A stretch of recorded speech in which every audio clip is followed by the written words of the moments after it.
Buenos días a todos, bienvenidos a la tercera sesión del Diplomado en Apreciación y Crítica de Arte. Bienvenidos todos los que están de manera presencial, bienvenidos también los que se han conectado a través del internet. Buenos días a todos. El día de hoy vamos a continuar con el libro de Hugo Iriarte, a ver si por fin lo terminamos, pero envié ya al grupo de WhatsApp el libro con el que vamos a continuar, que es este de Susi Gablik, que se llama ¿Ha muerto el arte moderno? Como una pregunta. Entonces, para que lo tengan ahí, si lo quieren descargar para imprimirlo, o ustedes pueden leerlo ahí mismo, si es que no quieren traer el material, y pueden irlo leyendo también. Más o menos la dinámica será algo parecida a la que hemos hecho con Hugo Iriarte. La sesión pasada nos quedábamos con una intervención de una compañera que decía que cómo funcionaba, que lo que yo explicaba la vez pasada para la pintura, lo entendía muy bien, pero que no entendía cómo funcionaba para el teatro, por ejemplo. Y decíamos, hay un ensayo de Hugo Iriarte que habla justamente de la reflexión sobre el teatro. Y ese apartado se llama ¿A qué velocidad caminaba Sócrates? Así se llama el apartado. Y dice Iriarte, ¿cómo se razona al hacer teatro? ¿Qué es lo que tiene que hacer el director de teatro? ¿Qué es lo que tiene que hacer el actor para crear un personaje? Ese es cómo se razona para hacer ese trabajo humano que crea e inventa dentro de la tradición teatral con gusto estético. Dice él, yo no estudié teatro ni literatura en la escuela. Fui aprendiendo por mi cuenta, poco a poco, oyendo a José Luis Ibáñez y sobre todo escribiendo y montando obras de teatro. Después de 15 o 20 montajes, a cualquiera le crece el colmillo teatral.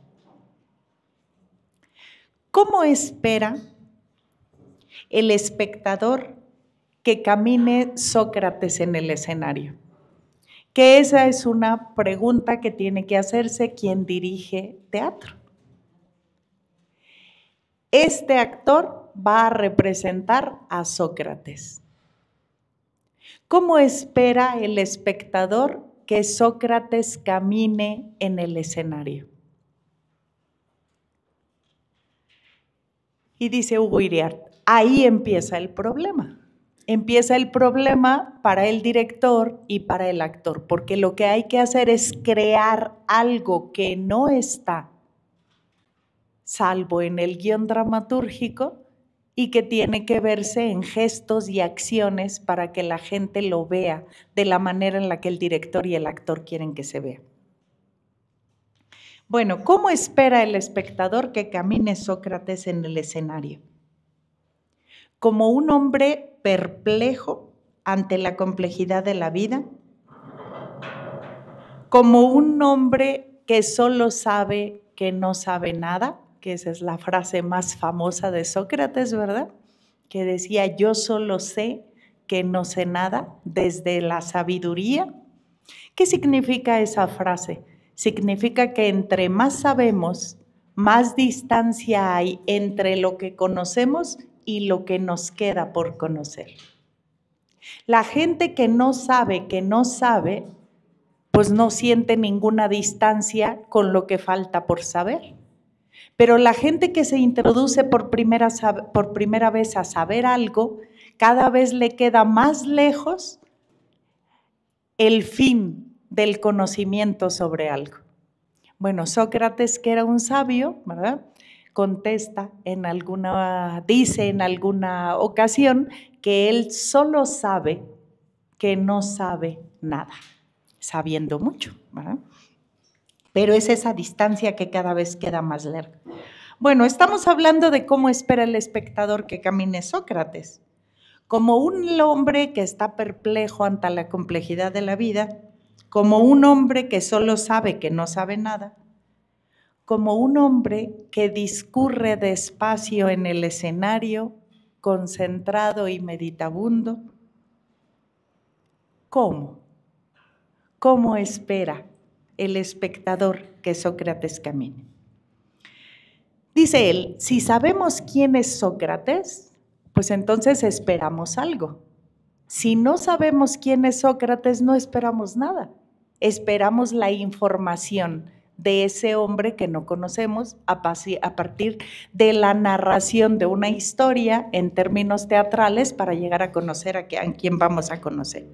Pero si conocemos a Sócrates, si algo hemos sabido de él, si por lo menos sabemos alguna vez que Sócrates dijo que yo solo sé que no sé nada, chocaría un poco ver a un hombre apresurado que se sienta con energía en una piedra.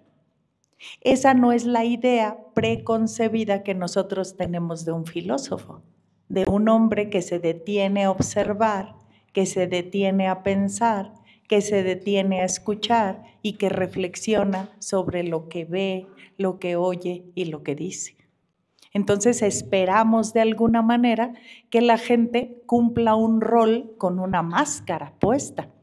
Aquí decíamos una vez que cómo nos imaginábamos a un profesor de historia en una universidad. Hugo Iriart dice que no podemos imaginar lo que entre a clases parado de manos, ¿no? Eso no, eso es una cosa anormal. Lo que esperamos siempre está dentro de las regularidades. Dentro de las regularidades de filósofo, pues está una persona más atemperada y no acelerada, ¿verdad? Y con una energía que chocaría un poco al espectador. Bueno,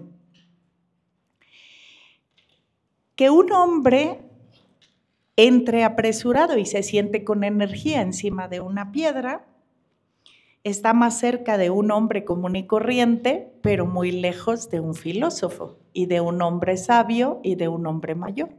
Entonces entran ahí una serie de regularidades que hay que ir considerando para construir el personaje. Pero ¿cómo se da cuenta el actor y el director de que caminar a prisa dentro del escenario siendo Sócrates sería un error? ¿Cómo sabe eso el director? ¿Y cómo sabe eso el actor? ¿Qué mecanismos mentales, dice Iriart, se ponen en juego para determinar a qué velocidad debe caminar cierto personaje en cierta escena? Eso es lo que razona el teatro cuando hace teatro. ¿A qué velocidad debe caminar cierto personaje en cierta escena? Cuando disminuye su velocidad, cuando aumenta la velocidad, cuando imprime más energía y cuando la quita. Hay un saber, dice Iriart, una capacidad para interpretar lo que sucede todos los días, aplicada también al escenario teatral. ¿A qué velocidad caminaba Sócrates? Es una pregunta que nos lleva a considerar la velocidad de las acciones en el escenario, que no son las mismas que la velocidad de las acciones en la vida cotidiana. ¿A qué velocidad coloca unas monedas una señora que sale del templo en las manos de un limosnero? ¿Cuál es la velocidad adecuada para entregar una limosna saliendo del templo? Si sucede muy deprisa, los que observamos esa acción, juzgamos que la señora está angustiada, miedosa, enojada, apresurada. Y que lo que hace cuando deposita la moneda en la mano del limosnero es restarle importancia a esa acción. Va deprisa. Su acción primordial no es esa. En el camino se atora y por eso la hace con premura. Pero si esa acción sucede despacio, resulta para quien la observa que esa acción tiene mucha importancia. El director de teatro, si pone en escena a una mujer que deposita una moneda en la mano de un limosnero, tiene que pensar en la velocidad adecuada para que eso suceda, dependiendo de qué importancia tenga esa acción dentro de la historia que se narra en el teatro. Si se hace muy despacio para darle mucha importancia a esa acción, es porque se considera que esa acción magnifica y hace significativo el momento dentro del escenario. Entonces hay que darle importancia. Todo eso nos va dando cuenta de cómo se tiene que pensar cuando se hace teatro. Es decir, salimos del mundo de la vida cotidiana para construir una cosa que no es el lenguaje que utilizamos todos los días, sino un lenguaje que tiene que aprenderse en una escuela o como lo hizo Iriart, ¿verdad? A punta de error y acierto en muchos montajes hasta agarrar colmillo. ¿Cuál es el objetivo de generar una escuela de teatro? De hacer escuelas de actuación, pues que haya un atajo y para que los directores o los actores no estén equivocándose y equivocándose y acertando para aprender a punta de error y acierto. El atajo de un plan de estudios significa que ahí hay un camino que se traza como ya probado que funciona. Por eso después de que Stanislavski publica sus reflexiones sobre cómo debería de ser un método para actuar, pues se retoma por muchas escuelas. El preferido, ¿verdad? Por Hollywood para hacer buenos actores. Bueno, hay que saber, dice él, a qué velocidad hay que imprimir cada una de las acciones que se van trazando matemáticamente dentro del escenario. ¿Por qué la velocidad apropiada para dar una limosna es una velocidad no llamativa en la vida cotidiana, pero exaltada y magnificada en el escenario? Tendríamos que pensar en todas las acciones que realizamos en la vida cotidiana para ver qué es lo que va sucediendo. Dice él, ¿a qué velocidad picamos una zanahoria cuando preparamos la comida? ¿A qué velocidad besamos la mano de un niño cuando nos enternece? ¿A qué velocidad marcamos un número de teléfono? La velocidad apropiada para cada acción no está determinada en ningún manual. No hay una guía de velocidades a la que nos sujetamos para aprender. La aprendemos por experiencia y de manera compleja está relacionada con emociones y con aprendizajes culturales que de manera inconsciente vamos incorporando en la vida. Por eso hay gente que raya una zanahoria como si estuviera desesperada y hay gente, ¿verdad?, que raya la zanahoria como si estuviera enamorada de la zanahoria. Bueno, la velocidad apropiada para hacer algo puede ser, fíjense, todo lo que puede ser una velocidad. La velocidad puede ser lenta, enigmática, vacilante, perturbada, rapidísima, nerviosa, vibrante y todo lo que se les ocurra. Todo lo demás que se nos ocurra. Arriba de un escenario, todo es difícil y tiene su chiste. Ahí hay que hacer un trabajo. Hasta caminar se vuelve una cosa complicada.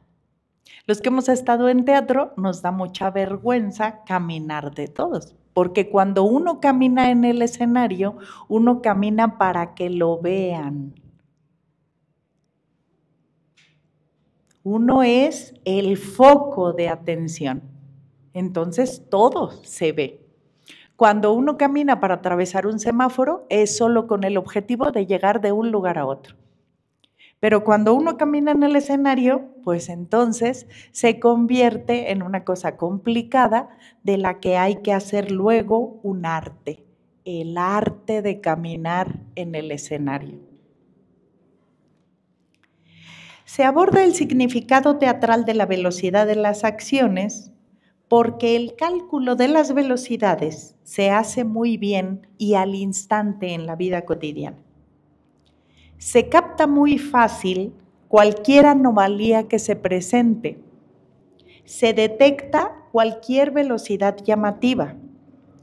La velocidad apropiada para comer un hot dog es más o menos la misma para todos.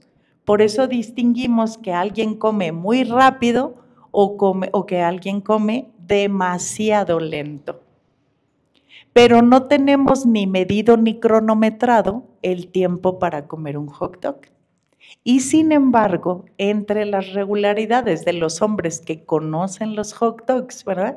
Hay un tiempo medio para comerlo.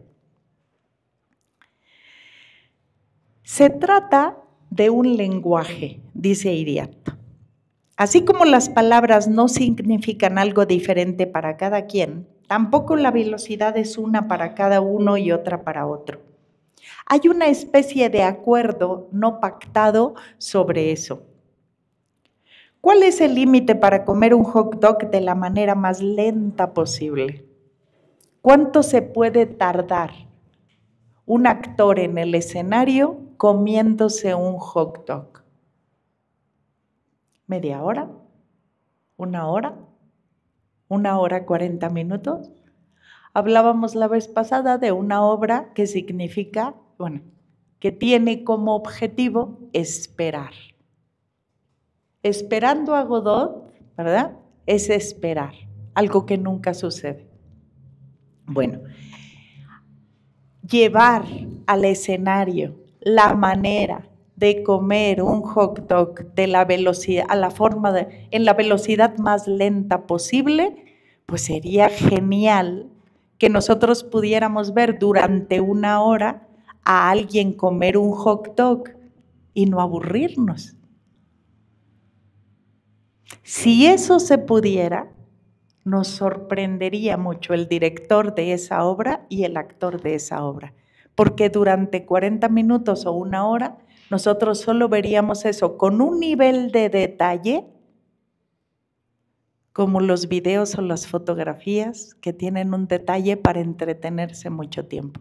Imagínense eso con la acción. Bueno, una acción continua sin pausas significa mucho en el escenario. En el escenario lo que no puede haber es interrupciones toscas que impidan que se vea verosímil la estructura de lo que se está componiendo. ¿Qué significado tiene esa lentitud? ¿La acción dramática vale la pena? Porque ahí vemos en cámara lenta lo que es imposible ver de manera real. Cuando nosotros vamos al teatro, vamos a ver que se ralentice la vida cotidiana y que podamos ver con tiempo lo que sucede en la vida real. Cuando vemos una película, nos gusta ver que el beso no sea tan apresurado, porque ahí podemos hacernos conscientes de una acción de la que nosotros estamos ausentes mientras la experimentamos. Lo que el teatro y el cine nos ofrecen es la posibilidad de hacer más lenta la propia acción de los hombres. Imaginémonos el diálogo de una pareja separándose y mientras se separa, La mujer come en extrema lentitud un hot dog. Ellos se han reunido para decidir que se separan y mientras se están separando, ella come lentamente un hot dog. Fíjense todo lo que significa para nosotros solo imaginar esa escena. Y a partir de la imaginación de todos y cada uno de nosotros, cómo se tiene que resolver por el director de la escena teatral eso. ¿Qué va a hacer cada uno todo el tiempo? Esa lentitud gastronómica, dice Iriart, ¿qué podría decirnos a nosotros de la separación de la pareja? Podrían parecer consideraciones ociosas y, sin embargo, para el lenguaje teatral son primordiales, son fundamentales. El teatro exige que se convierta uno en un gran espectador. Invita a reflexionar sobre la enorme riqueza y la diversidad que hay en las acciones de la vida cotidiana. Aprender a diseccionar las acciones de la vida cotidiana, en especial las más usuales y las menos sobresalientes, es lo que hace al teatro un gran maestro. Una gran obra de arte está justamente en eso. Por eso decíamos de manera idealizada, ¿verdad? Si alguien pudiera representar en una escena, no filmográfica, no cinematográfica, en una escena teatral, extender a 40 minutos, comer un hot dog, pues imagínense todas las acciones que habría que hacer ahí para que eso no se volviera aburrido, ¿no? Es una cantidad de movimientos impresionante que habría que captar, que se pondrían ahí para reflexionar.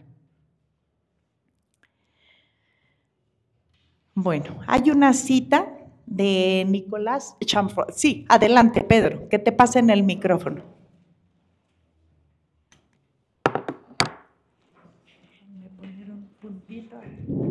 Entonces, por ejemplo, no sería el equivalente un acto en una obra teatral que un plano secuencia en una obra cinematográfica. No, Pedro, efectivamente hay una diferencia entre el lenguaje teatral y el lenguaje cinematográfico, porque además los elementos que utiliza el lenguaje teatral son distintos del lenguaje cinematográfico. ¿Con qué funciona el cine? Con fotos secuenciadas, ¿no?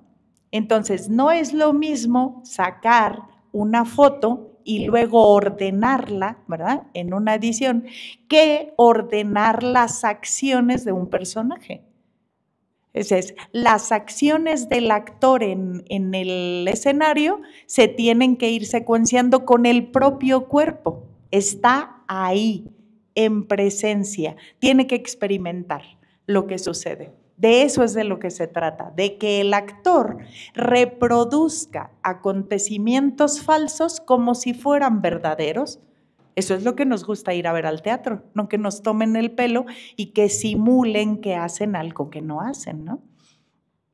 Yo no fui a ver Esperando Godot, no pude, porque mi mamá estaba enferma y no sé qué opinión tengan, pero vi otra obra de una compañera de nosotros, de Rosalinda López, y bueno, sobre eso platicamos varias cosas interesantes, porque le digo que hay recursos ahí muy interesantes en la obra, pero luego nos dimos cuenta cuando nos juntamos que no se ve nada de lo que ella quería contar. Hay una distancia enorme entre lo que ella escribió en el guión dramatúrgico y lo que sucedió en la representación teatral, en ese estreno. Una distancia enorme. Entonces empezamos a platicar qué era lo que tenían que ellos que reconsiderar. Bueno, pues igual esa es la reflexión que tenemos que hacer en cada uno. Pero efectivamente, Pedro, no es lo mismo. no es igual. Cuando les decía yo que una vez nos invitaron a ver la presentación de una película de un cineasta zacatecano, nos llevaron al Museo de Guadalupe a ver la obra y bueno, pues vimos la película y ya. Y luego hicieron una especie de conferencia al final y pues la gente empezó a preguntar, pues, ¿de qué se trata, verdad? Primero expliquen de qué se trata. Eso es un problema, ¿no? Si el lenguaje que se utiliza para hacer una obra es el lenguaje teatral y el lenguaje teatral no se entiende y tiene que haber una conferencia con palabras para decir lo que no se entendió con imágenes, pues hay un problema. Quiere decir que quien hizo la película tiene más facilidad para contar historias con palabras que con imágenes, ¿no? Hay ahí un problema. Bueno, esa fractura, darse cuenta de eso significa entrar a profundidad en el arte. Bueno, vamos con la cita de Nicolas Chamfort, un escritor y moralista francés del siglo XVIII. Dice él, en los grandes asuntos, los hombres se muestran como les conviene. Los grandes asuntos son esos que son relevantes en la historia. Esas que la gente cree que importan más que lo que nos sucede a nosotros. Pero en los pequeños asuntos, las cosas son como son en realidad. Hoy veía yo una imagen de un monero que pone a los dos candidatos a rectoría, ¿verdad?, saludándose, pero por detrás, fíjense cómo es la caricatura, ¿verdad?, que recrudece las cosas. Y pone por detrás una tabla con un clavo grande, escondiéndola, ¿verdad?, porque esas son las verdaderas intenciones, según el caricaturista, de los que se saludan amablemente, ¿verdad? Tenemos eso en la naturaleza humana. Podemos saludar a nuestro contrincante cuando nuestras verdaderas emociones son acabarlo, ¿verdad?, con un clavo. Bueno, una manera de comer dice más que 100 declaraciones, dice Iriart. Entremos al ensayo teatral, dice él, y hace ese ejercicio de observación cuando entra al ensayo teatral. Los actores, él como director, entra a ese lugar donde se han juntado todos para ir a ensayar. Entramos al ensayo teatral. Los actores conversan antes de empezar a trabajar. Sus actitudes son maravillosas y expresivas. Asumen sus cuerpos, sus ojos y voces, se desploman en las sillas, balancean sus cuerpos cuando están en pie, mueven las manos, ríen y miran sin tensión, ocupan sus posiciones y de repente la magia de todas esas acciones sale huyendo. Aparece de repente la rigidez y la falta absoluta de gracia y expresividad que tenían los actores antes de ensayar. De repente todos los actores parecen momias y ahora están en la rigidez militar y no en aquel delicioso balanceo de las acciones naturales. Todo pasó a ser como una flor de plástico de repente. ¿Qué ángel exterminador de la vivacidad pasó por el escenario para hacer que estos actores dejaran de tener vivacidad y se convirtieran en una especie de soldados? Lo que sucede, dice Iriart, es que los actores en el escenario están representando, se sienten vistos. De repente dejan de ser ellos para convertirse en algo que ellos no son. Y representar en arte es una cosa difícil. Lo que es obvio y facilísimo en la vida de todos los días es difícil de representar implica trabajo arduo. ¿Por qué representar cuesta tanto trabajo? ¿Cuál es el punto exacto de la dificultad de esa acción?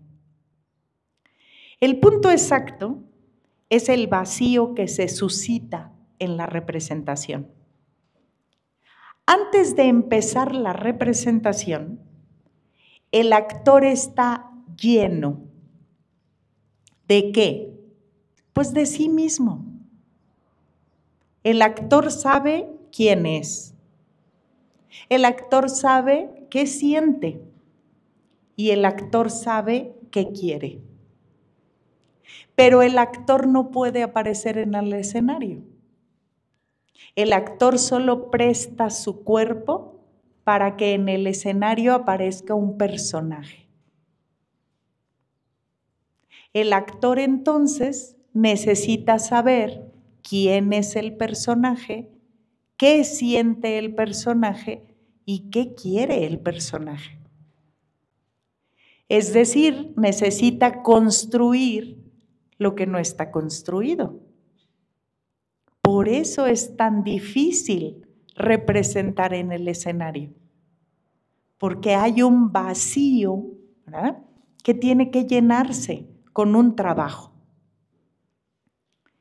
El actor que está lleno, cuando es actor, reacciona de inmediato a toda clase de estímulos exteriores. Él sabe quién es, quién lo quiere, quién no lo quiere. Si alguien llega y lo toca por detrás, pues entonces se puede asustar. Pero si alguien llega y le da una palmada amigable, pues reacciona. Porque sabe quién es, sabe a quién quiere entre sus compañeros y a quién no.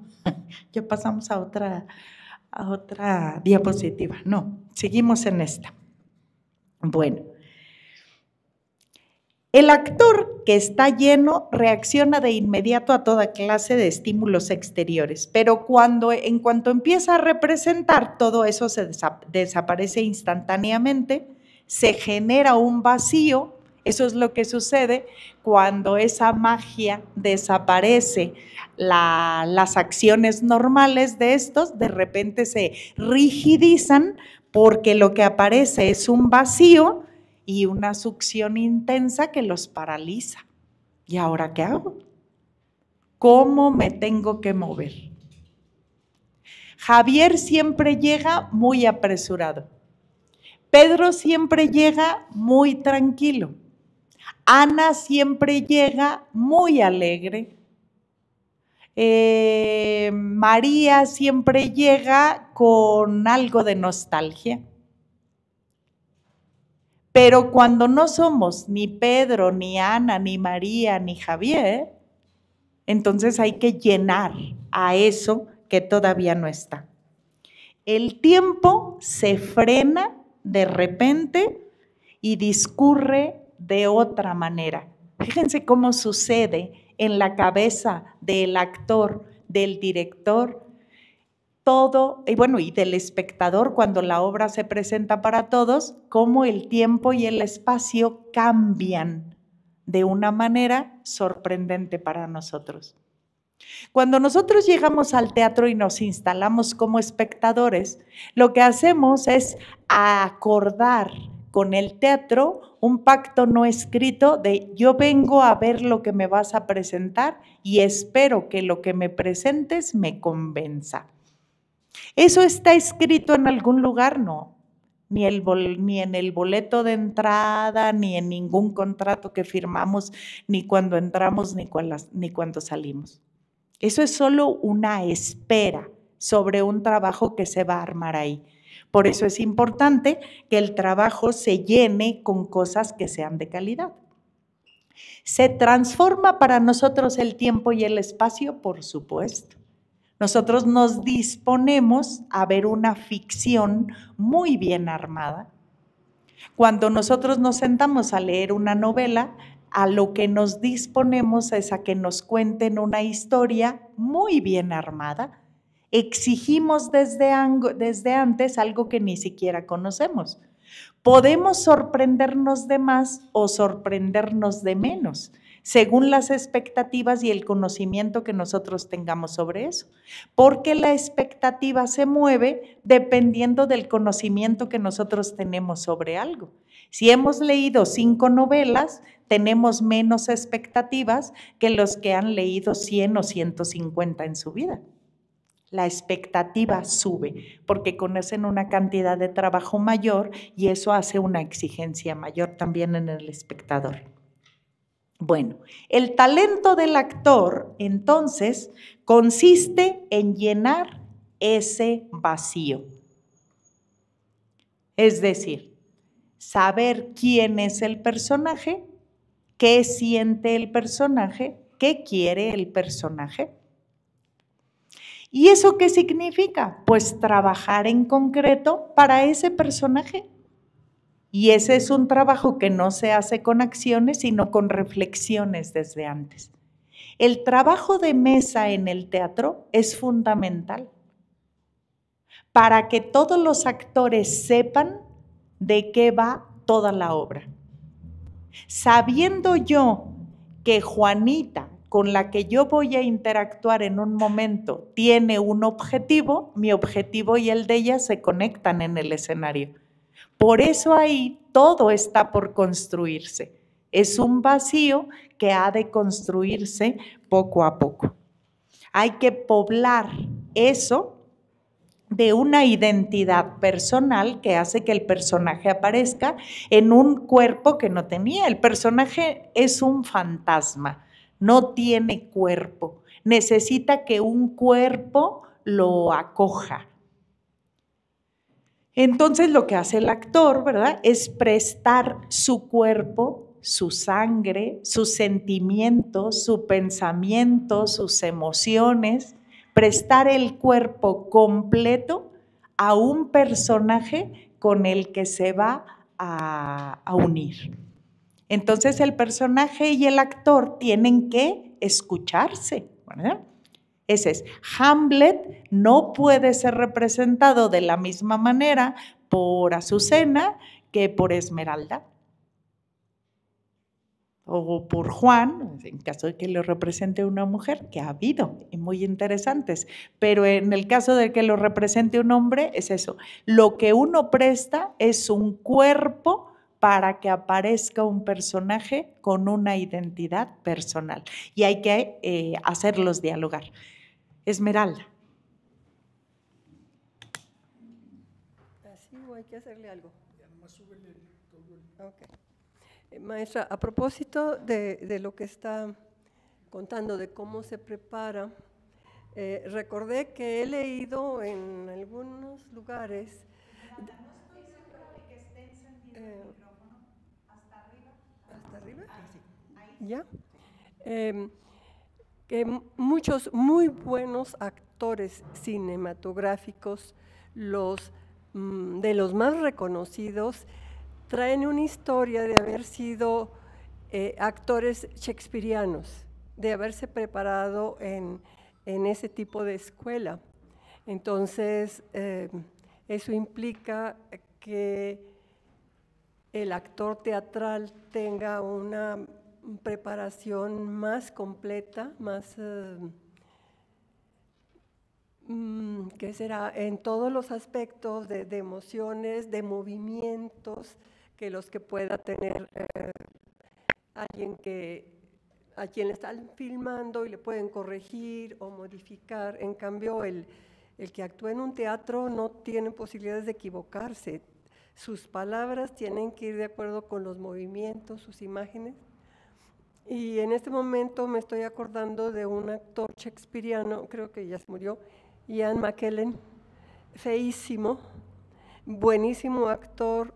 En Ricardo III y en Mentiroso, Mentiroso, es un hombre que seduce mañosamente a una mujer y uno viéndolo y sabiendo que está mintiendo, se convence de que así se engatusa una mujer.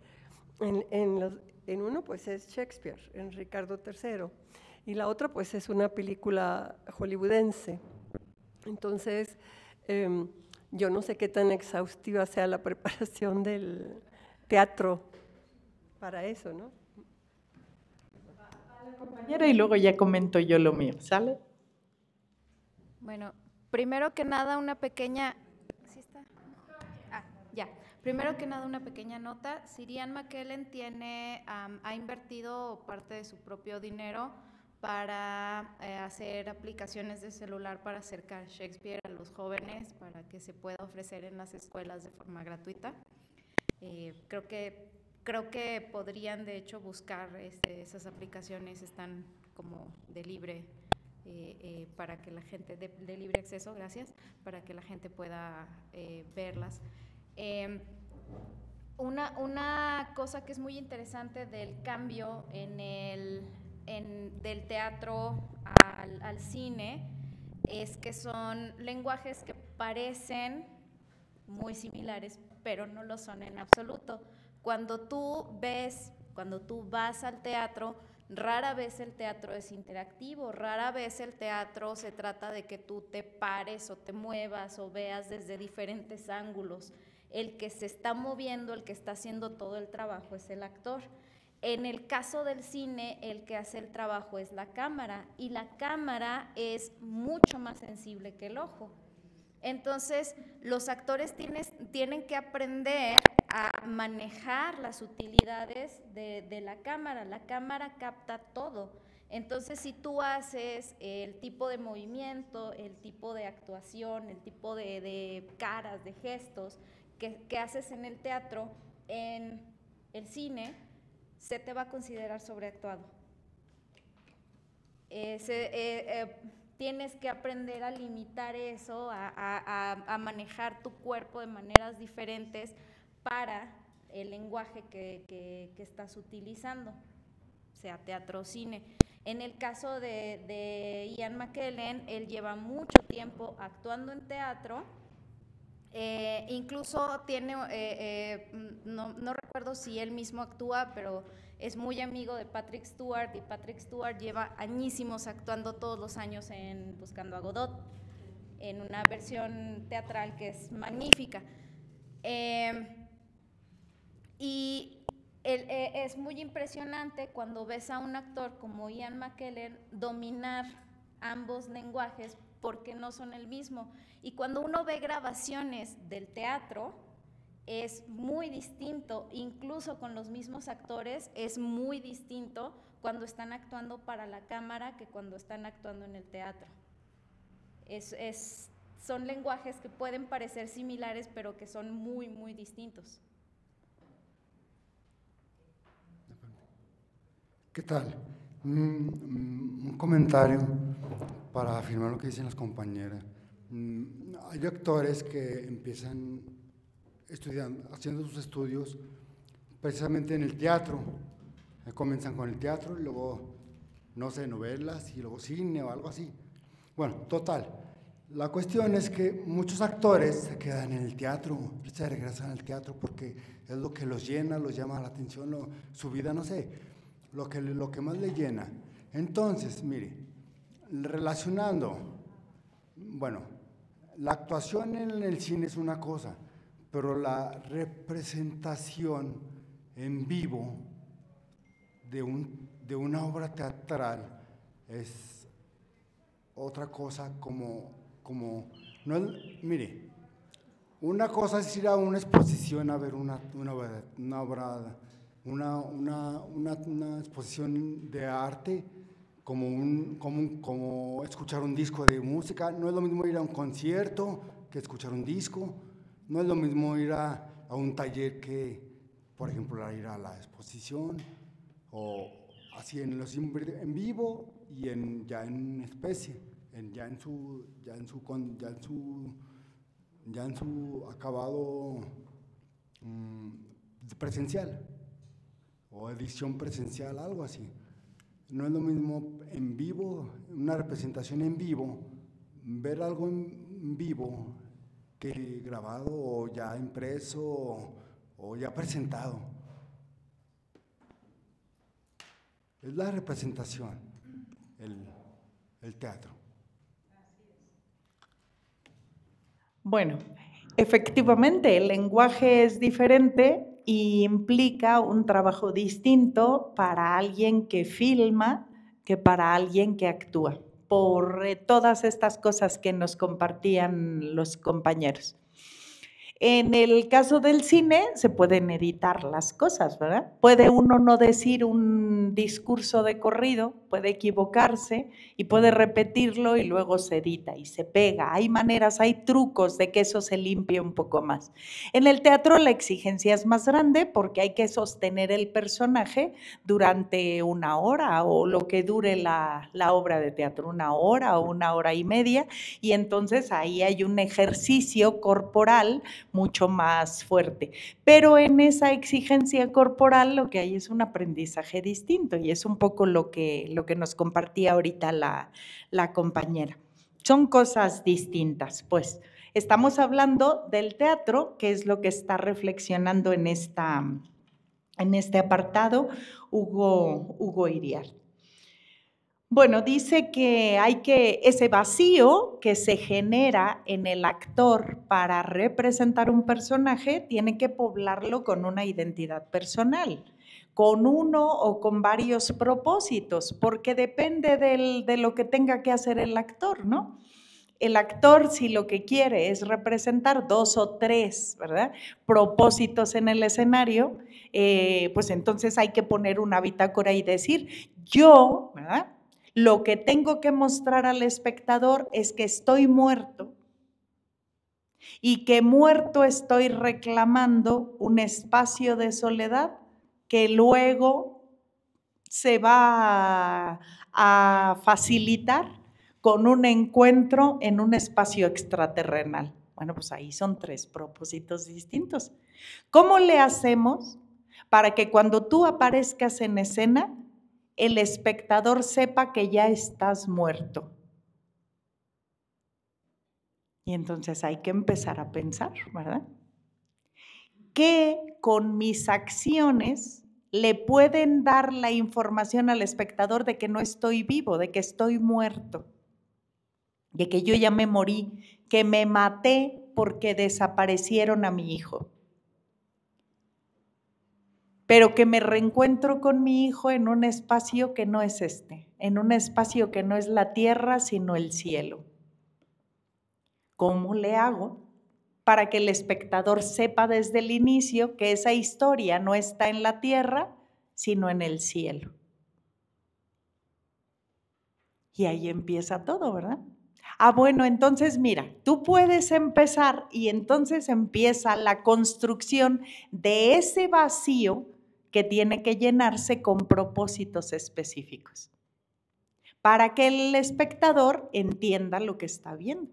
Y entonces mira, si yo te pongo la luz así, si de la tramoya baja esto, entonces hay una serie de símbolos que le van dando información al espectador y el espectador va entendiendo que esa historia no es de la Tierra, sino que esa historia es en un espacio que es extraterrestre, ¿verdad?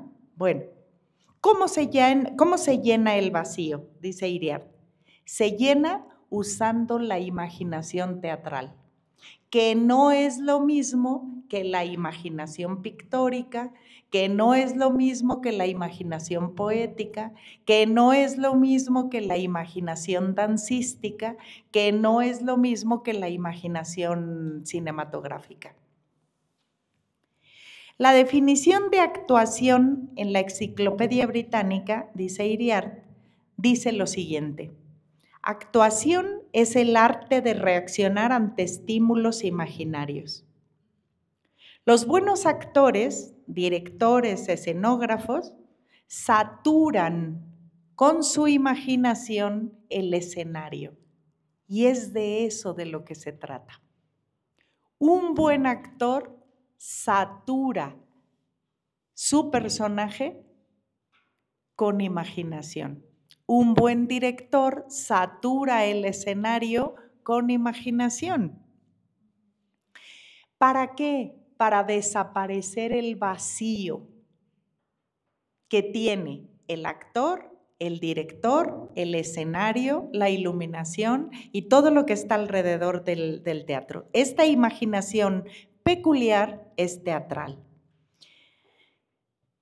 Déjenme leer una cosa que afirma Iriart en la página 239. Si traen ustedes su libro, ahí lo pueden ver. Dice, en teatro, en cuanto a arte, no tiene caso hablar en abstracto y con generalidades. Más aún si el aprendizaje teatral no consiste en la comprensión de teorías, sino en el desarrollo de ciertas capacidades. Y si no hay casi nada en general que se diga en esta materia que alcance no ya el acuerdo universal, sino apretada mayoría de votos, en teatro cada quien hace las cosas como quiere o como puede, según sus normas y estilos. Dicho de otro modo, la buena capacidad o práctica teatral no depende de ninguna manera de las buenas teorías o reflexiones teatrales. Un actor, un director o un escenógrafo maravillosos pueden no tener teoría alguna que sustente su práctica maravillosa. No la necesitan, para eso tienen intuición, instinto teatral, experiencia en triunfos y fracasos. El asunto con esto, ¿verdad? Cuando Iriart dice que el actor, el director y el escenógrafo no necesitan tener una teoría que sustente su práctica porque tienen intuición e instinto teatral y experiencia en triunfos y fracasos, el problema está en que en triunfos y fracasos se pueden llevar 20 o 25 años. Y en una buena escuela de teatro, ¿verdad? A lo mejor en 5 resuelven porque hay un método o una teoría teatral. Yo no estoy de acuerdo, esta es mi voz, ¿verdad? Yo no estoy de acuerdo con esa idea de Iriart que me parece muy problemática. Luis de Tavira, que es un gran maestro de teatro, un gran pedagogo teatral, un gran director, no es un gran actor, tiene un problema para actuar, pero todo lo demás lo hace muy bien. Luis de Tavira dice que el actor de vena tarda muchos años en aprender técnica teatral. Pudiendo tomar atajos, el actor de vena, en lugar de tardarse 25 o 30 años en aprender a hacer buen teatro, lo podría aprender a hacer en 4 o en 5 años en escuelas de teatro. ¿Por qué? Porque hay que aprender un lenguaje de las formas artísticas, lo que decíamos aquí. Para aprender a dibujar hay que tener una técnica, hay que aprender el lenguaje pictórico, el lenguaje del dibujo. Necesitamos saber traducir una nariz a líneas, a puntos, a curvas, ¿verdad? A lo que sea. Aprender a manejar ese lenguaje es lo único que nos permite luego conformar un estilo ahí. Igual en el teatro. Aprender un método teatral nos permite luego experimentar todo lo que queremos en la creación del personaje. Hay que aprender un lenguaje de las formas artísticas, aprender un idioma, es decir, aprender su idioma, saber cómo funciona ese lenguaje para poder decir y crear algo nuevo. Hay que saber qué se hace en ese lenguaje y cómo hay que hacerlo. El actor de vena, decíamos, ¿verdad? Se tarda más tiempo. Hay gente que es muy intuitiva y que puede avanzar muy rápido. El problema con los actores de vena es lo que teníamos el otro día con mi amiga, ¿no? Nos sentamos y me dice, ¿qué viste? Y yo le dije, ¿qué vi? Y luego me dijo, ¿pero no viste que ya estaban muertos? No. ¿No viste que ya se habían muerto sus hijos? No. ¿No viste que se reconcilian en otro espacio? Pues no, sí se reconcilian, pero no vi en qué espacio. Entonces, faltaban muchos propósitos en el camino, muchos. Había que ajustar todo eso, porque hay que aprender de qué se trata el lenguaje. Sí, Margarita. Súbele. Tengo una duda. Entonces, ¿quién se autonombra o ellos, o con el paso del tiempo, dicen el primer actor o la primera actriz? O sea, ¿quién determina eso? Hay alguien que dirige la obra. Y esa persona que dirige es la que más sabe sobre teatro. Ella es la que tiene que cargar con las bolsas de todos los personajes para saber conectar una cosa con otra. Entonces, lo que necesita es saber de teatro para poder entrar a eso. Y ahí, entonces, sabe cuáles son las características que necesita reunir un personaje. Los personajes tienen que reunir una serie de características porque se van construyendo. Fíjense, cuando hay un guión cuando hay dramaturgia, es decir, cuando hay algo escrito que más o menos nos dice qué es lo que va a pasar en la historia, pues hay un hilo conductor para construir el personaje. Pero hay teatro donde no hay dramaturgia.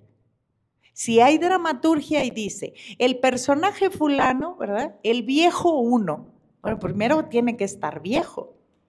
Si en el grupo de teatro no hay nadie que esté viejo, ¿qué hay que hacer? Pues acudir al maquillaje, ¿verdad? Y a las acciones para hacer que ese cuerpo se vea envejecido en el escenario. Eso para empezar, ¿sí? Pero no es todo el propósito.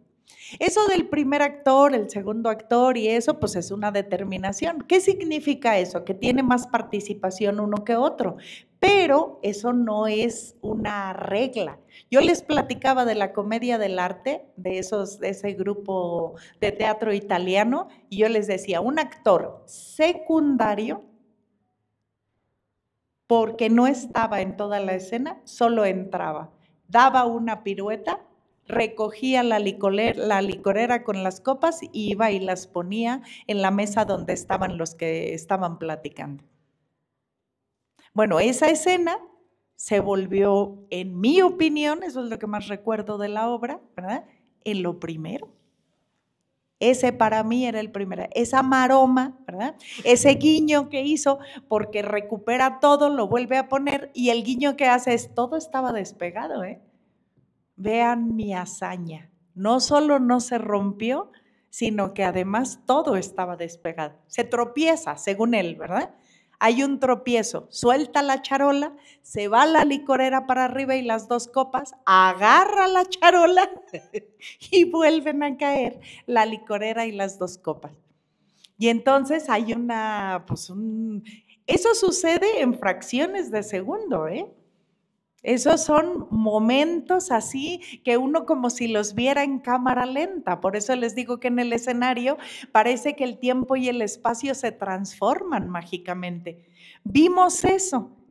Y cuando él va a poner la licorera y las dos copas en la mesa, voltea con el público, ¿verdad? Como en una especie de guiño y les dice, miren lo que acabo de salvar. Y lo pone. Y más todavía nos deja patidifusos a todos, ¿no? Eso es. Entonces, quien dirige la obra debe de saber más, de decirle a alguien, ¿el actor se puede ver actuando? No, necesita que alguien lo vea. Vas muy rápido. No te quites el sombrero todavía. Ve más lento. Voltea hacia donde ella te ve. No la voltees a ver como si no te importara. Y entonces empiezan todas esas cosas que se van fijando matemáticamente en la construcción de una obra teatral. Así, bueno. Sí, Pedro, adelante.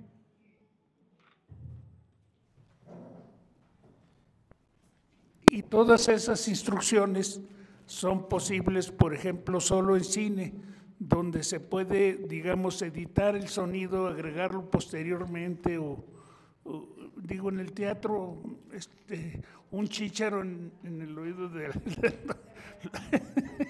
lo traería todo sacado de onda. Hay apuntadores en el teatro, pero se notan, ¿no? Porque hay rupturas como pequeños, como en las ediciones, ¿eh? En las malas ediciones de alguien filmado se notan los cortes, ¿no? Aquí nos han hecho cosas y algunos que somos muy torpes para hablar delante de la cámara de Maurén, pues Maurén tiene que hacer milagros después, porque como no sabemos hacerlo al hilo, pues entonces ella lo tiene que cortar, pero eso se nota. Casi no se ve, pero sí se ve, pero se nota, ¿no? Incluso hay una especie como de concha en el suelo por donde asoma el apuntador. para...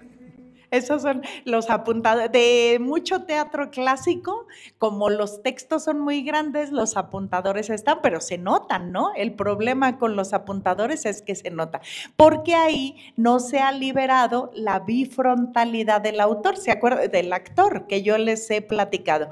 Para Luis de Tavira es muy importante que en ese método de aprendizaje teatral se aprenda también una cosa importantísima con la que no puede trabajar ningún actor, que es la bifrontalidad. Es como si se abriera otra posibilidad. Y les ponía yo el ejemplo que él pone, que es muy ilustrativo, de cómo se produce la bifrontalidad en el teatro. Él dice: una analogía de lo que sucede para el actor en el teatro es lo que sucede para el que maneja un auto estándar de velocidades. Cuando empezamos a manejar un auto de velocidades, pues ponemos mucha atención en el cambio de una velocidad a otra.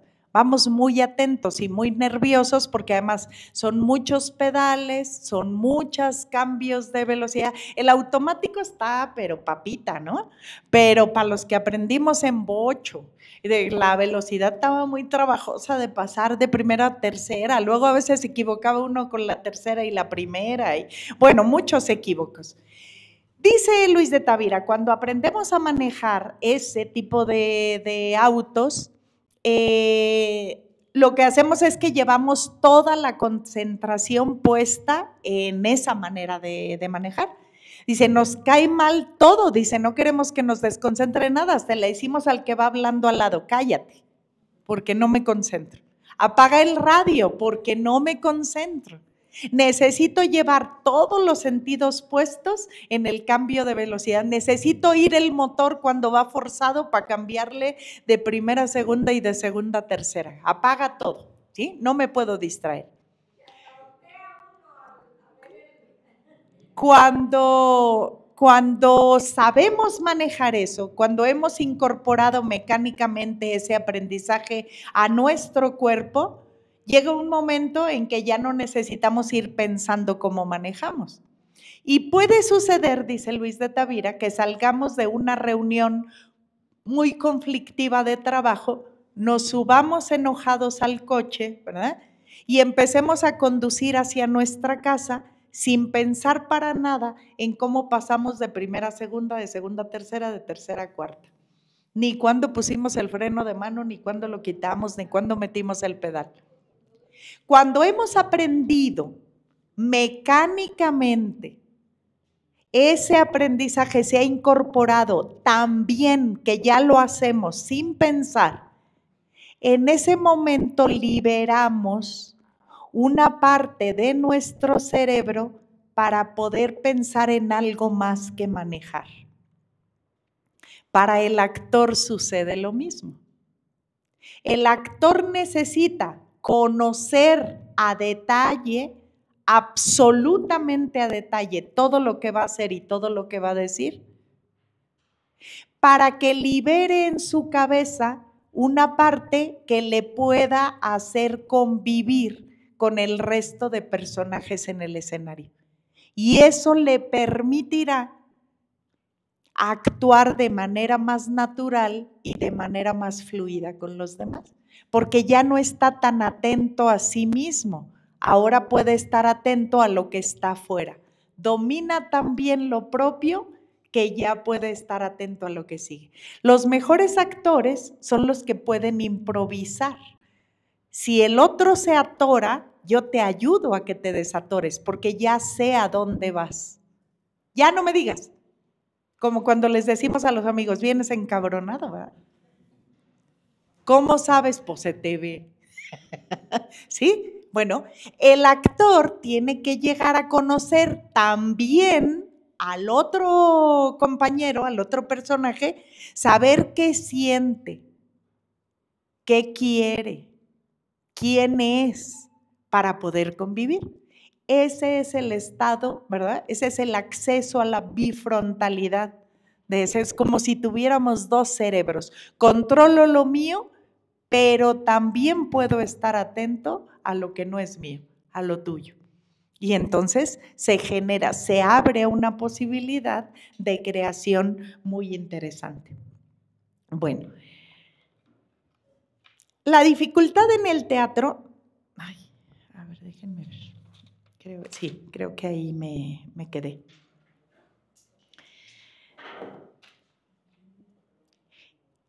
No, me quedé en el método. El método, decíamos, a diferencia del actor de vena, sirve porque es un camino que ya está probado. Es un camino que da certeza sobre el funcionamiento. El método actoral de Stanislavski se puede usar en las escuelas y se tiene éxito. Habrá unos que más rápido y otros que más lento, como los que aprendemos a dibujar muy lentamente y otros que aprenden a dibujar muy rápidamente. La velocidad propia de una acción en el vacío teatral consiste en elaborar cada situación con la más fina y delicada expresividad teatral. La actriz, para llenar el vacío teatral y en un diseño rápido de su actuación, decide caminar por el escenario con diferentes estilos. Lo más aburrido en el teatro, dice Iriart, es lo predecible. Eso es lo más aburrido. Ay, ya sé para dónde van. Ya vámonos, si quieren. Les platico el final en el café. Cuando vemos algo tan malo, ¿verdad? Ya vámonos. Allá les platico en qué se va a acabar esto, ¿verdad? Entonces, la actriz lo que hace es decidir caminar a diferentes velocidades para sorprender a su director y que su director encuentre en su propuesta creatividad e innovación para su personaje. ¿Qué hace un buen actor? Un buen actor experimenta entre caminar lento, caminar rápido, caminar brusco, caminar descalzo, caminar con zapatos, caminar con tacones, caminar con guaraches, caminar con botes, caminar con todo lo que puede. Caminar como caminaría un vagabundo, caminar como caminaría un maestro, caminar como caminaría una modelo profesional, todas las posibilidades de caminar que le ayuden a la construcción del personaje, así como el que dibuja. Pone todas las posibilidades de nariz hasta encontrar la mejor nariz entre todas las posibles. Y acordémonos que en el dibujo la mejor nariz entre todas las posibles no es la nariz más bonita. Por eso el arte no tiene nada que ver con lo real. La estética en el dibujo no tiene que ver con la belleza de la nariz. Incluso una nariz muy fea es hermosísima dibujada, porque el mérito está en la estética del dibujo, no en la estética de la nariz. Bueno, los directores, ¿dónde voy? Sí. El vacío teatral, decíamos, se llena con un propósito artístico claro. Ese propósito nace de la comprensión rápida de la situación humana de la escena. La dificultad en el teatro está en que el actor debe sentir. Los directores le repiten al actor, no te creo nada, haz que sienta. Dímelo como si lo dijeras de verdad. Ámala, dile que la quieres, bésala de verdad, no como si le tuvieras asco. Pero vean lo difícil, porque no estás besando a la persona que amas. Estás besando, tal vez, a la persona que menos quieres entre tus compañeros de teatro. ¿Cómo resuelves eso? El coraje que te da ver su talento. Y la tienes que besar encima, porque el director dijo que tú eras el actor principal y tú la actriz principal. No. Es horroroso eso, pero hay que resolverlo, ¿verdad? Bueno, no puede ser ficción exterior en el caso del teatro. Tiene que representar desde las entrañas el actor para hacer posible que el personaje se vea. El sentimiento y la emoción personal se le prestan al personaje junto con el cuerpo para que aparezca lo que no tenía vida. Fíjense, el personaje es una especie de fantasma, es una especie de vampiro, ¿verdad? Que no tiene existencia propia y necesita chuparle la sangre a un actor que esté dispuesto a encarnarlo. Esos son los personajes. Por eso, esos vampiros contaminan a los actores. Ese personaje, aunque salga de su cuerpo, ya lo transformó de alguna manera. La convivencia entre el actor y el personaje nunca deja de ser completa. Aunque el personaje haya salido de su cuerpo, ha contaminado su cuerpo con su existencia. Por eso la experiencia no se puede fingir en el caso del actor. El actor tiene que representar eso que es ficticio como si fuera verdadero. Y eso es muy complicado.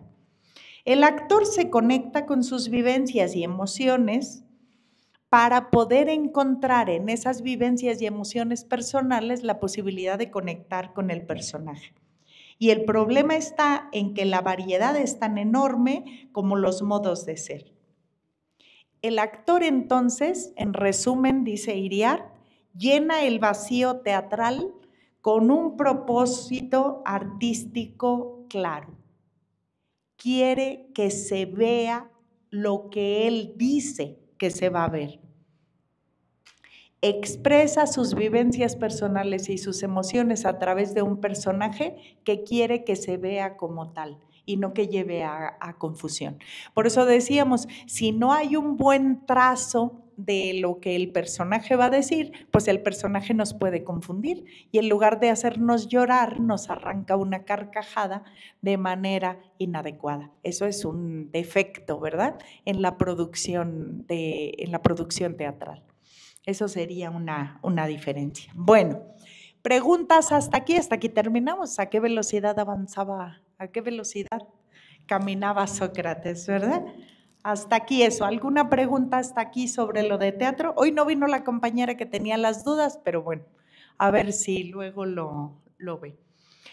Hay un apartado que sigue que se llama, bueno, no les di ni oportunidad de decir si hay alguna pregunta. Si no hay, seguimos y interrumpen en el momento en el que ustedes consideren. Un apartado que sigue se llama Absolución y condena del ratón. En este apartado, Iriart hace un ejercicio con un poema de Emily Dickinson, de ella, una poeta norteamericana del siglo XIX, muy interesante. Ahí les puse una extracción de un poema, ahorita lo leemos todos, ¿verdad? Lo que Iriart hace en este apartado es hacer un contrapoema de Emily Dickinson con el objetivo de tener una mejor comprensión del poema. Es decir, lo que hace es el ejercicio de hacer un poema opuesto. Y recuerda o imagina que no sabe bien un poema sobre la lozanía y la vitalidad de unas jóvenes que además de crecer fuertes y sanas están devorando unos cadáveres, mientras esos cadáveres también son comidos por unas ratas. Bueno, esa imagen que él intenta pensar, ¿verdad? Y a partir, fíjense, esas unas jóvenes que están devorando unos cadáveres. Y a esos cadáveres los están devorando al mismo tiempo unas ratas. Lo que él intenta hacer es un poema con eso, ¿verdad? ¿Cómo se hace un poema con un tema como ese? Pues hay que pensarlo, ¿verdad? Porque igual ahí hay un vacío que hay que llenar con palabras ordenadas que den la idea y que no haya juego para perderse. Bueno, este poema de Emily Dickinson, bueno, es una fracción de un poema que se llama No he visto nunca una landa. Dice lo que sigue. No he visto nunca una landa, nunca he visto el mar, y sin embargo sé cómo está hecho el yermo, y sé lo que debe ser la ola. Nunca he hablado con Dios, nunca he visto el cielo, y sin embargo conozco el lugar como si tuviese un mapa de él. Vean lo que son capaces de hacer las palabras. Las palabras son capaces de encontrarnos con lo que no existe. Dickinson escribe en una frase: nunca he hablado con Dios y sin embargo lo conozco. Tengo de Él y del cielo, ¿verdad?, un mapa. De lo que Dickinson está hablando es de ese mundo imaginario que se puede crear de la nada, como es Esperando a Godot.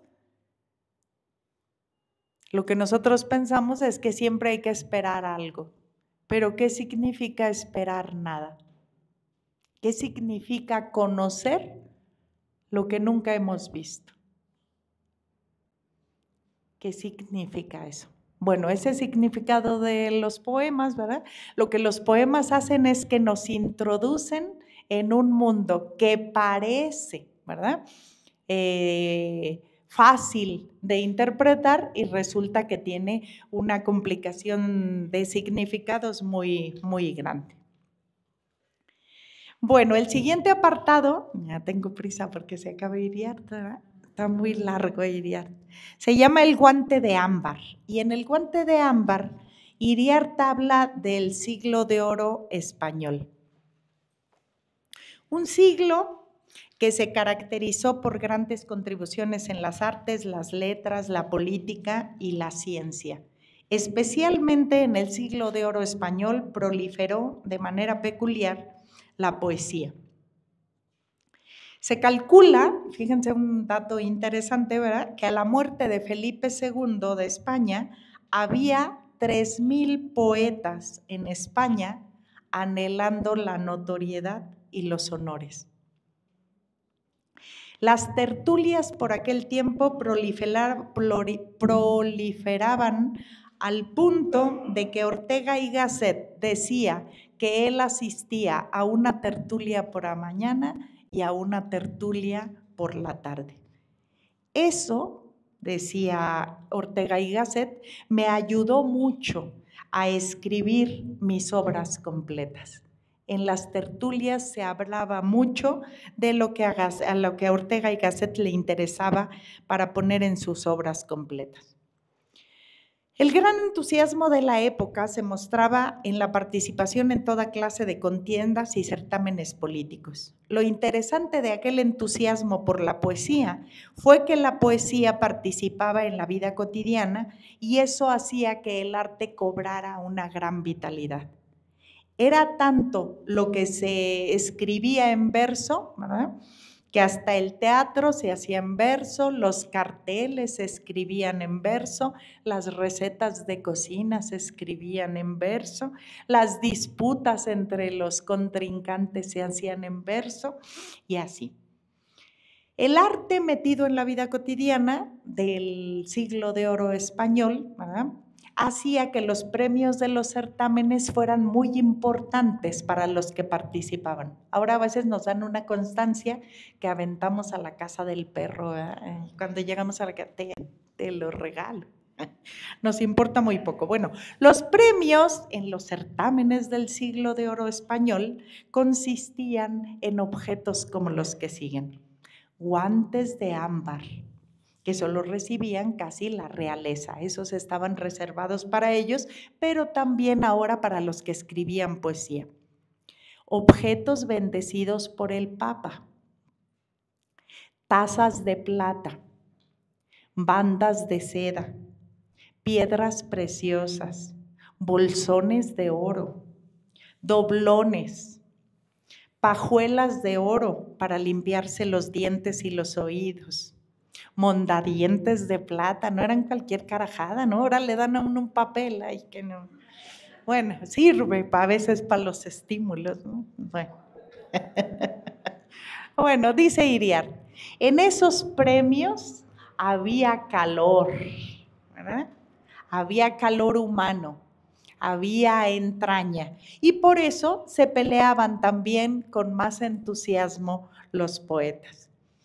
Ahora Ay, secos, dice él, ¿verdad? Secos y elementales diplomas y cheques, ¿verdad? A veces son jugosos los cheques y yo creo que por eso siguen teniendo éxito los premios, ¿verdad? De poesía, porque a veces los cheques son muy jugosones.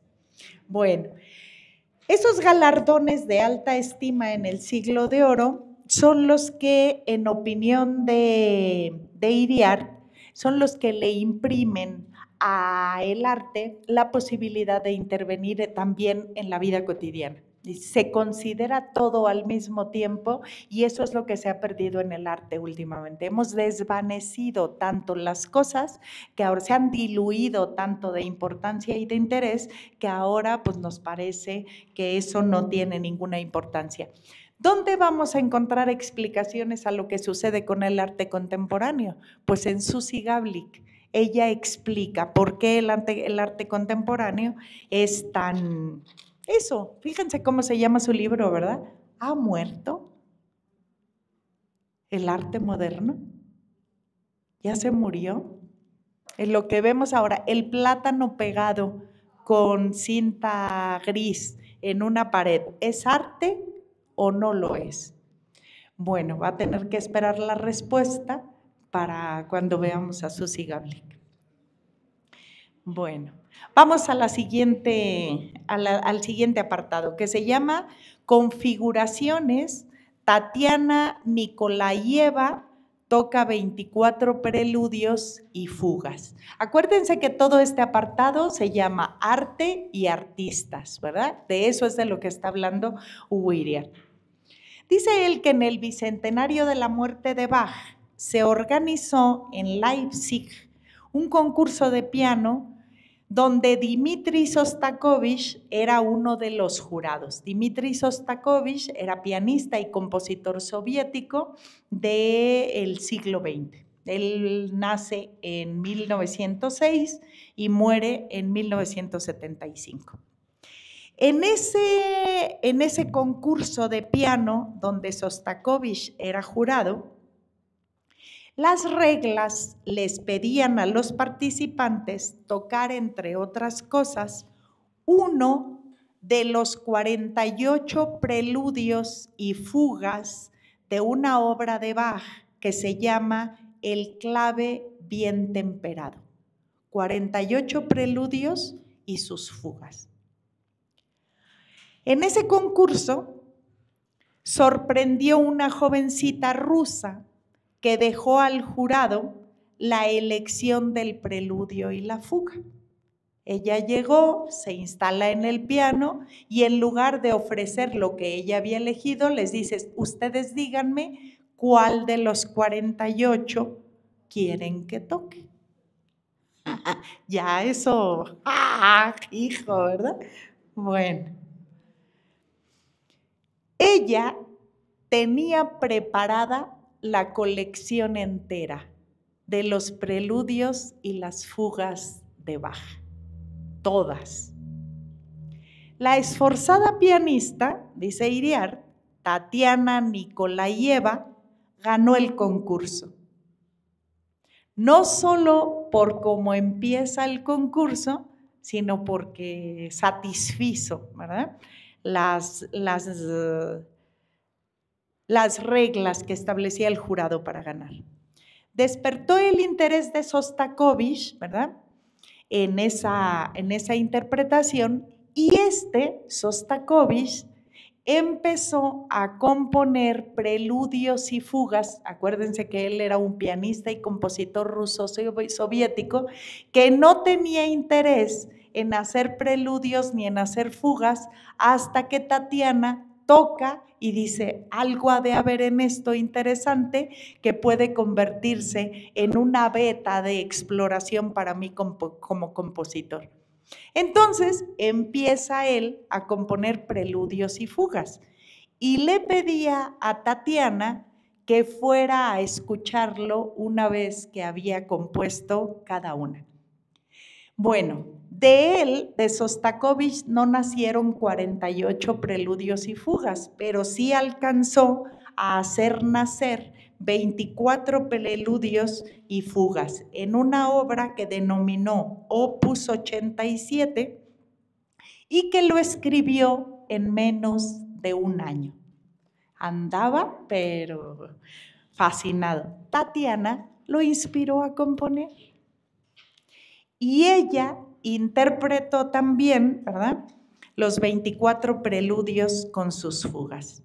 Tatiana dice de esas interpretaciones y de esa composición lo siguiente: Sostakovich representa con sus 24 preludios una renovación en la polifonía, en la amplitud de imágenes y caracterizaciones que lo hace con una enorme imaginación.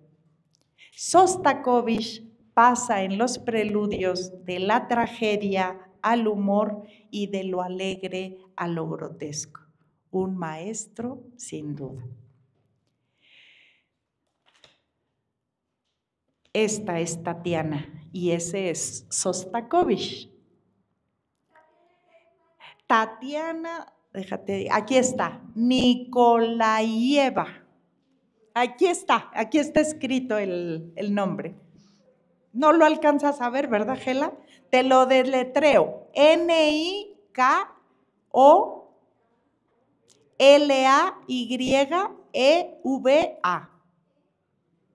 Ajá. Bueno, Tatiana llegó a ser una anciana muy rusa, de cabeza grande y hermosa, dice él. Parecía una nana sabia de Chekhov o de Molière. En el tío Vania, Chekhov relata la historia de una nana que consuela a un personaje que es muy borracho y animado, que está en la casa de Vania, ¿verdad? Y entonces le dice, no te preocupes, porque así como eres tú, son todos. Él estaba muy angustiado y avergonzado por cómo era y dice, no te preocupes, en el fondo todos los seres humanos son como tú.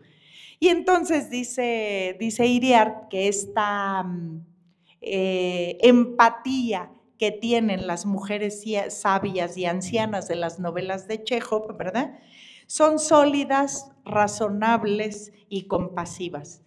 Ese es el significado de una nana en la representación de un personaje, no solo en la novela de Chekhov, sino en la representación teatral, diría Iriart.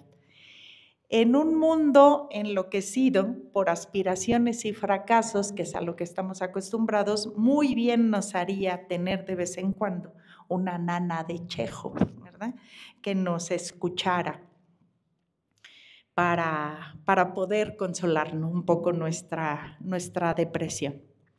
Escuchar a Tatiana, dice Iriart, escuchar a Tatiana tocar significa comprobar lo prodigiosamente clara y emocionante que es.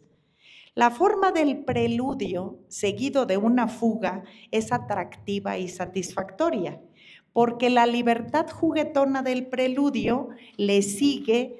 A la libertad juguetona del preludio le sigue el difícil rigor de la fuga. En el preludio casi no hay reglas, se vale todo, pero en la fuga hay restricciones y reglas en cambio. Whitehead, un matemático y filósofo inglés del siglo XIX, decía que la educación universitaria debería de pasar por periodos como las fugas y los preludios. Periodos de libertad romántica e imaginativa para luego alternarlos con periodos de disciplina, rigor y dominio completo de las técnicas. El juego y la precisión, que es lo que se combina en el ejercicio imaginativo, el rigor, la precisión y la paciencia, todo eso hace que la imaginación pueda crear con libertad y con audacia. Es decir, la imaginación funciona como el preludio y la fuga. La forma de la fuga es geométrica, cristalina, clara, apasionada, sencilla, simple, inexplicable, y una probadita de los ángeles, dice Hugo Iriart, siempre nos llevará a encontrar una posibilidad de dar la creación de algo nuevo e innovador para el arte. Bueno, pues hasta aquí ese apartado. No sé ni qué hora son, déjenme ver. 12:33. Creo que sí vamos a acabar a terminar hoy a Hugo Iriart. Bueno, variaciones Goldberg. Cuando Iriart tenía 14 años, fue con su hermana a clases de pintura con Robin Bond. Robin Bond es este hombre que aparece a su izquierda. Él era profesor de artes visuales, escritor y crítico de arte, pero como profesor de arte, pues ya ven ustedes quién es Iriart, ¿verdad? No es cualquiera de nosotros en Zacatecas, ¿verdad? Fíjense nada más, cuando Iriart tenía 14 años, fue con su hermana a clases de pintura, nada más y nada menos que con Robin Bond. Lo primero que le llamó la atención de la clase con Robin Bond fue la música que se estaba escuchando en el taller.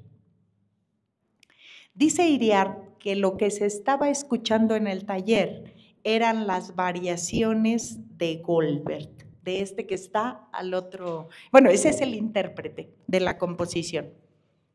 Lo primero que le llamó la atención fue lo que se estaba escuchando y eran las variaciones de Goldberg de Bach, interpretadas por Glenn Gould, un pianista canadiense muy peculiar, que es el de la derecha, porque tocaba rapidísimo, con intención y con claridad. Difícilmente otro pianista podría alcanzar la velocidad con la que él tocaba las variaciones de Bach. Más que ver, dice Iriart, lo que me conmovió de ese taller fue lo que oí. Lo que más me impresionó fue lo que oí. Iba a clases de pintura, pero no le interesó la pintura, le interesó más lo que se estaba escuchando. Antes, de niño, para que vean quién es Iriart, de niño, más chiquito, había ido a clases con Gemma Tacogna, con esta, la de la izquierda también. Ella es una artista estadounidense innovadora en la técnica de papel maché. Ella fue, dice Iriart, la que le enseñó a apreciar el arte moderno. No es poca cosa que un maestro, además de enseñarnos a pintar, nos enseñe a apreciar un estilo de pintura. Eso es muy importante, porque Gemma Tacogna pues no era cualquiera, así como Robin Bond, ¿verdad? No eran cualquiera, eran expertos en arte, conocedores que iban transmitiendo lo que iban conociendo. Bueno, Iriart recuerda que fue ella, Gemma Tacogna, quien lo llevó al taller de Frank González y ahí quedó fascinado por primera vez con un dibujo de Pollock que le pareció elegante y lleno de vida. La intensidad con que se crea el arte, dice Iriart, lleva a estados muy profundos de transformación.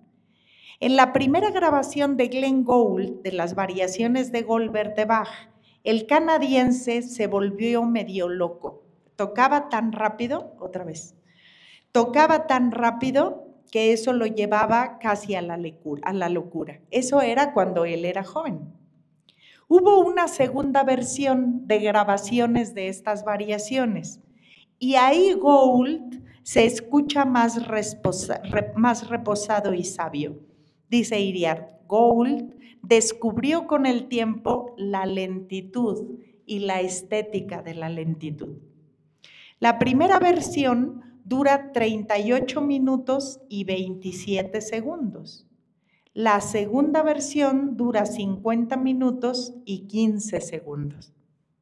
26 años de práctica obsesiva en el piano le dieron a Gould 13 minutos de diferencia en la interpretación de las variaciones de Bach. 26 años para agregar solo 13 minutos a una interpretación musical. Bueno, Hasta ahí lo de las variaciones. Vamos a lo de la pintura. Iriart no fue con Bond cuando su mamá lo llevó, ¿verdad? No fue por ocioso, porque quería ser pintor, según él. Y se desvió por arrebatado y por menso, porque no sabe bien qué fue lo que le pasó, no ha podido entender. Pero el anhelo de pintar estaba ahí, agazapado, y todas las tardes, ¿verdad? Desde entonces salía a una especie de taller que le prestaba en la planta baja de la casa de un amigo, su amigo, para que fuera a pintar. Iriart dice que con esa obsesión que tiene por disciplinarse en el arte, escribe por las mañanas y pinta por las tardes.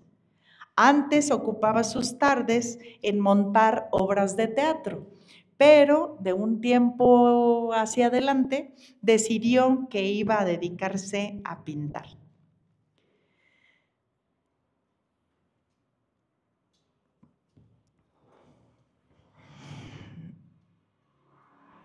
Déjenme, bueno. A Glenn Gould le llevó 26 años añadir 13 minutos a las variaciones de Goldberg, pero a Iriart le llevó casi 40 años ponerse a pintar en serio. Todo lo que había hecho antes era hacerse menso, como dijo él. La novela El malogrado de Tomás Bernhard, novelista y dramaturgo austríaco, aborda el tema de dos pianistas que abandonaron el arte porque no están a la altura de Glenn Gould. En la novela se narra algo parecido a lo que sucede en la película de Amadeus, ¿verdad? Ese pleito que hay entre Mozart y Salieri por la falta de talento. Y Salieri como está muy enojado con Dios porque a él no le dio talento y sí se lo dio en cambio a un payaso, ¿verdad? Que lo único que hace es juguetear con la música, dice él. Bueno, en la novela estos dos pianistas dicen que como no tienen el talento de Glenn Gould, pues lo que tienen que hacer es dejar de tocar, porque nunca van a poder alcanzar eso. Y entonces, como los parámetros que se ponen están tan altos, pues que entonces lo que tienen que hacer es dejar de pintar, dejar de tocar. Acuérdense que nosotros hablamos aquí también de una poeta que dejó no solo de escribir, sino que dejó de vivir suicidándose porque creía que no alcanzaba los niveles de genialidad en la poesía, que es Alejandra Pizarnik, ¿verdad? Que decíamos, ella sabía qué palabra no iba, pero no estaba segura de la palabra que tenía que poner en su lugar. Y eso la frustró tanto que incluso llegó a quitarse la vida. Bueno, Iriart, que no es como los personajes de la novela de Bernhard, ¿verdad?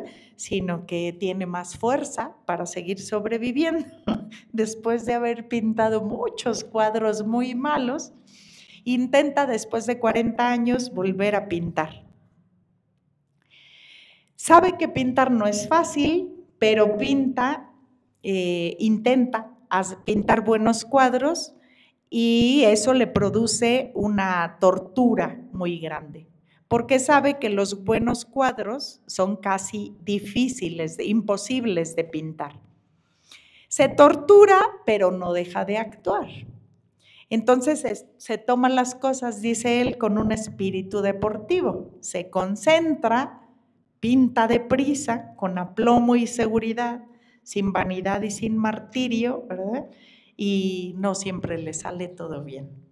Sigue regándola, ¿eh? Bueno, Buñuel, interrogado por Max Aub, escritor español de origen francés y alemán, Buñuel le responde a Max Aub una pregunta. ¿Por qué hiciste tu primera pregunta? Le pregunta Max Aub a Buñuel. Y Buñuel le dice, no sé, supongo que porque no tenía que hacer y necesitaba dinero. Es una manera muy petulante, ¿verdad?, de contestar de los artistas. Igual que cuando le preguntan a Miguel Ángel que cómo construyó al David, Y dice, yo no hice nada, yo lo único que hice es quitarle lo que le sobraba al trozo de mármol, ¿verdad? Son estas cosas que parecen petulantes, pero que dentro lo que traen es la gran sabiduría. Igual a Buñuel, ¿verdad? Supongo, ¿verdad? Por hacer algo, porque no tenía dinero, ¿verdad? Bueno, ¿cómo se pinta un cuadro? Dice Iriart. Se vale de todo. Cuando pintas puedes hacer lo que tú quieras. Puedes pintar lo que ves, puedes pintar como Van Gogh, puedes pintar como Manet, puedes pintar un paisaje, puedes pintar un retrato fino, puedes pintar unos limones en una mesa, puedes pintar una manzana rotunda. Todo esto puede ser una aventura estética. Puedes pintar lo que ves en una foto, ¿verdad? Como lo hicieron Degas o Lautrec en el impresionismo, o se puede pintar lo que no ves también, como lo hicieron Pollock y Franz Klein. Cuando dice Iriart que puedes pintar lo que tú quieras y que todo se vale, no significa que pintar sea el reino de la arbitrariedad, porque todo cuadro genera un orden y cierta necesidad, una necesidad no lógica, sino una necesidad estética. Cada pincelada compromete y restringe las posibilidades, dando un comienzo cualquiera, una mancha, unas líneas. Lo demás tiene que ser una consecuencia de esa primera mancha y de esa primera línea. Se aplica también a la escritura. La primera palabra es la que va condicionando lo que sigue. Empezando el cuadro, no puedes hacer lo que te dé la gana. Solo lo que corresponde y es coherente con ese planteamiento. Esa es la dificultad. Veamos lo que dice Ambroise Vollard sobre Cézanne en la página 255-256.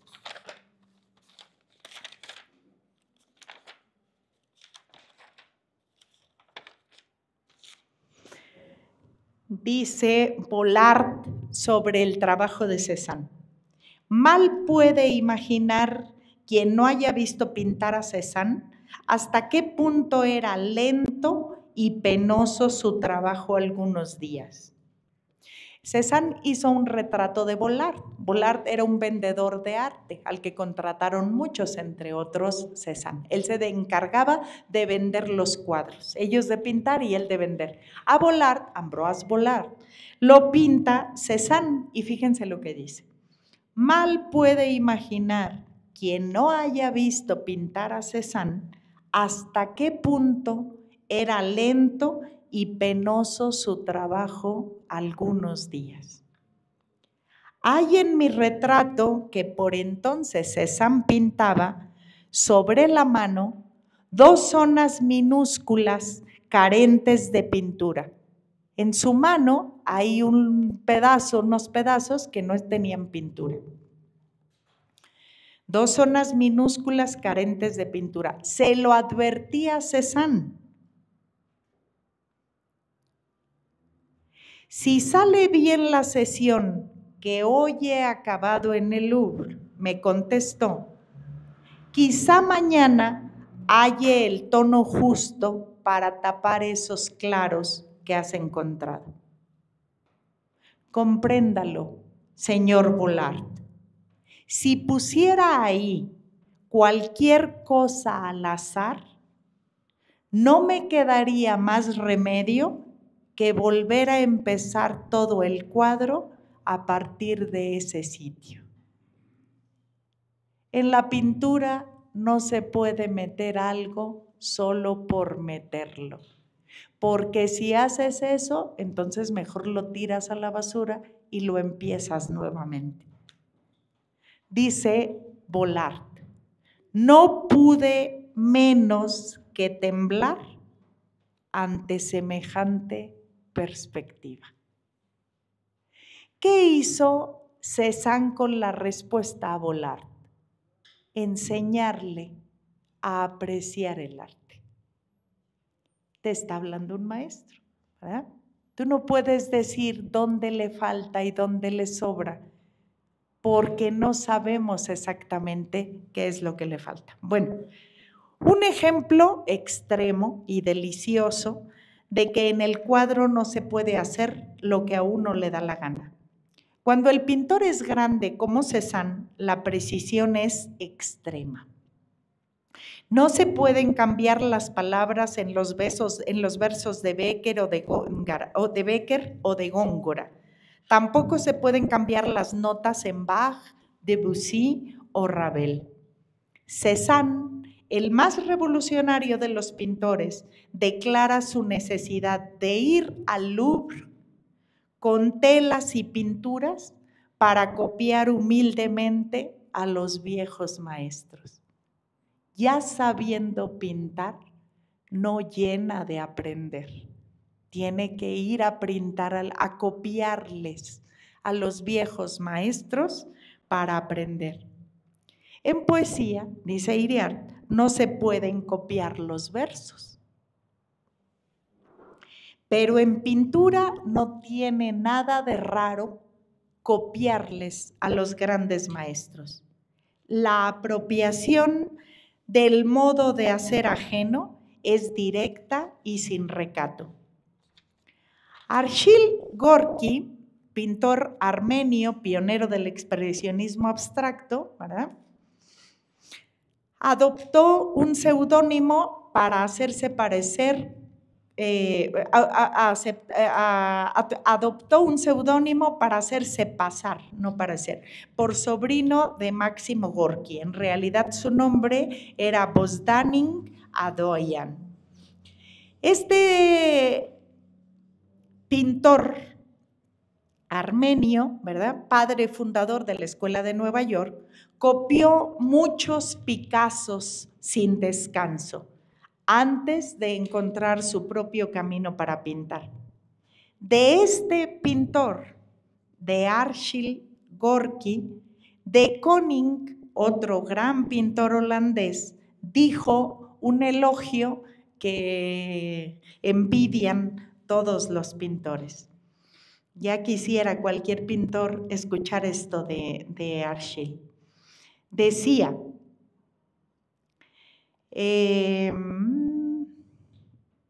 ya, acá está.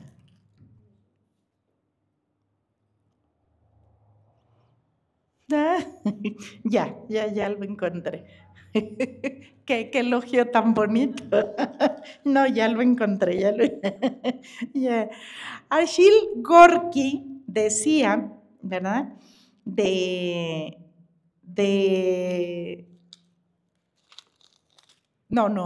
Koning decía de Arshil Gorky que tenía los ojos de un inefable contador Geiger.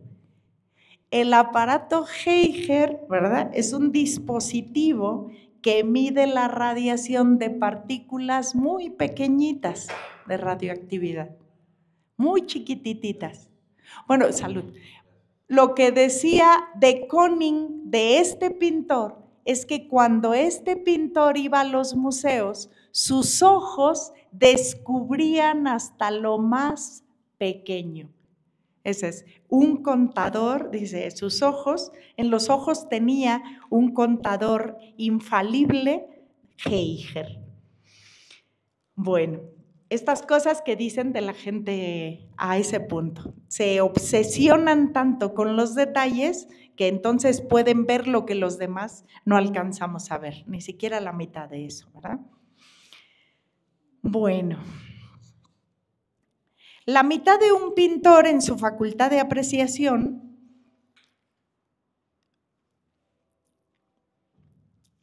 no alcanza a ver lo que los obsesivos tienen. Stravinsky, por ejemplo, aconseja a quienes tocan también que si se sienten dubitativos o confusos, tomen un modelo y lo sigan.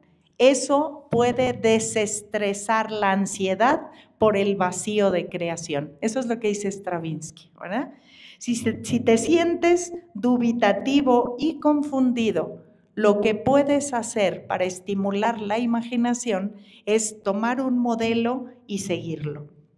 Iriart quería llevar lo que hacía en el papel a la tela, así que pintó unos 10 o 15 cuadros, más o menos bien dibujados e iluminados, pero el resultado era pobre y se sentía inquieto y desalentado.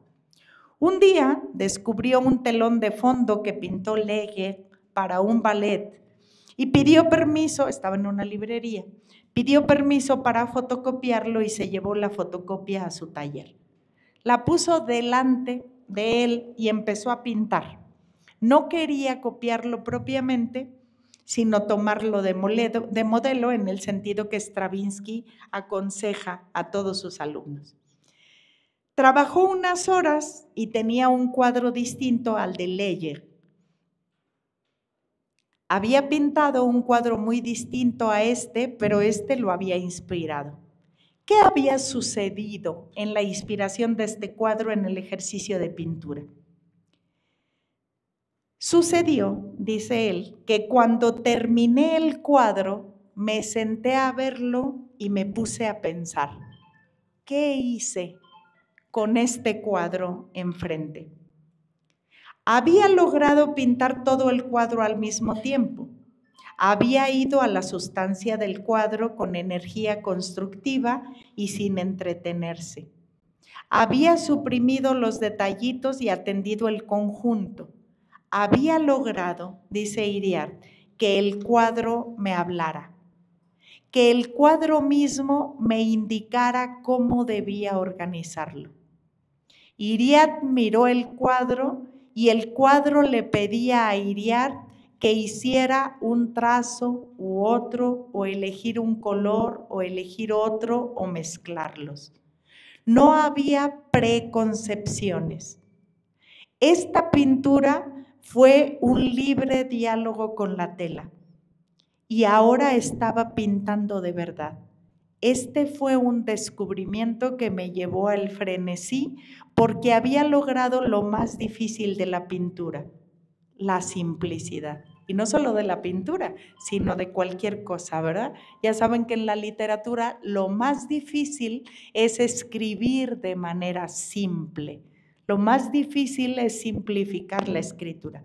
Bueno, pues igual parece que en la pintura hubo una revelación para el caso de Iriart igual. Y tomó una tras otra, dice él, las 10 o 15 telas primeras que había hecho y con alegría pinté sobre ellas este otro nuevo estilo que me parecía más sugerente en la creatividad.